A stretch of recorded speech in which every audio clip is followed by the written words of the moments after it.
Hello friends, आप सभी का मेरे यूटी फैक्ट चैनल पर स्वागत है। आज के वीडियो में हम लोग भारत की भूगर्भिक संरचना टॉपिक के अंतर्गत गोंडवाना संरचना का अध्ययन करेंगे। तो गोंडवाना संरचना जो है ये कोयला प्रधान संरचना है। तो गोंडवाना संरचना जो है ये एक कोयला प्रधान संरचना है। तो यहाँ पर भारत का लगभग 98% कोयले का भंडार पाया जाता है। तो गोंडवाना संरचना जो है इसमें भारत का 98% कोयला भंडार पाया जाता है एवं यहीं से ही गोंडवाना संरचना से ही भारत का लगभग 92% कोयले का उत्पादन किया जाता है। तो 98% भारत का भंडार पाया जाता है और लगभग 92% इससे उत्पादन किया जाता है। इस संरचना से जो प्राप्त होने वाला कोयला है ये भारत की ऊर्जा आवश्यकताओं की पूर्ति का प्रमुख साधन है। तो यहीं से क्या है कोयला प्राप्त करके भारत के विभिन्न क्षेत्रों में पहुंचाया जाता है, जिससे क्या है विद्युत उत्पादन के कार्य को संपन्न किया जाता है। तो भारत का लगभग 2/3 जो विद्युत का उत्पादन होता है वो कोयला आधारित ताप विद्युत ग्रहों के माध्यम से विद्युत का उत्पादन किया जाता है, जिसे पारेषण लाइनों के माध्यम से विभिन्न क्षेत्रों में आवंटित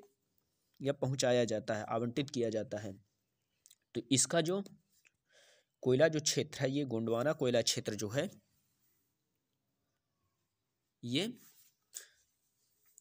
महानदी जो घाटी है, ब्राह्मणी नदी की जो घाटी है और दामोदर नदी की जो घाटी है, साथ ही सोन नदी की जो घाटी है एवं वर्धा नदी की घाटी वाले क्षेत्रों में गोंडवाना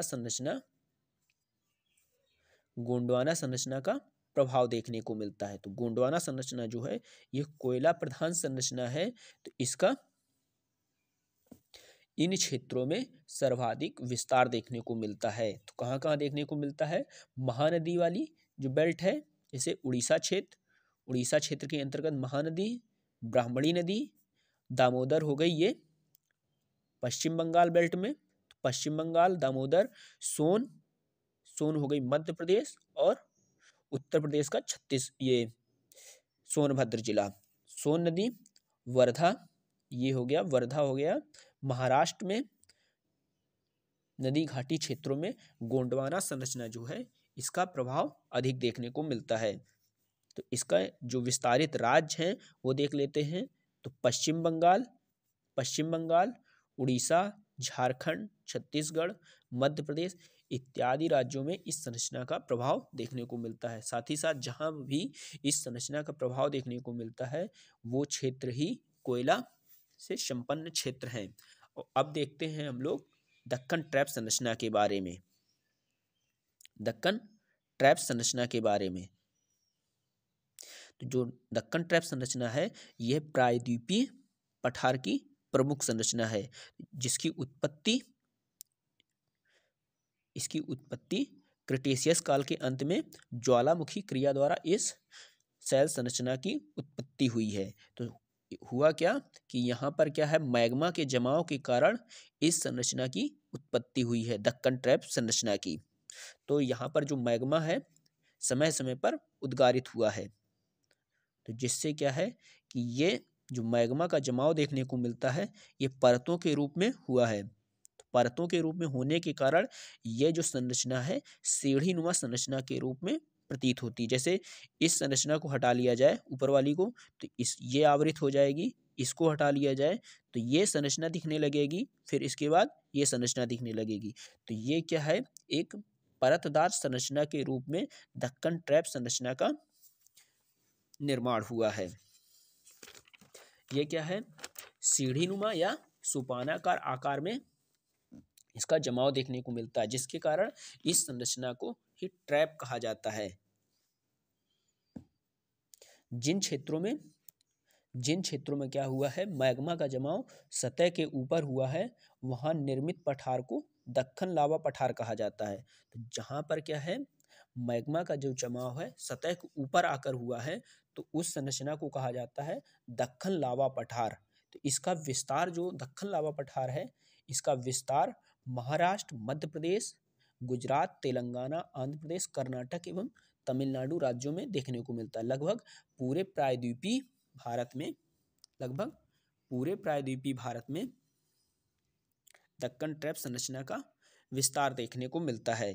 तो दक्कन लावा पठार से ही जो चट्टानें हैं, इनके अपक्षयन से जो दक्कन लावा पठार है, इसका जब अपक्षयन अपरदन होता है, उस क्रिया द्वारा क्या है, काली मृदा का निर्माण होता है। तो काली मृदा जो है वो क्या होती है, चिपचिपी होती है। जैसे जब उसमें बारिश होती है तो वो मृदा चिपचिपी हो जाती है तथा सूखने पर उसमें बड़ी बड़ी दरारें आ जाती हैं। तो काली मृदा जो होती है, तो इसे कपास की कृषि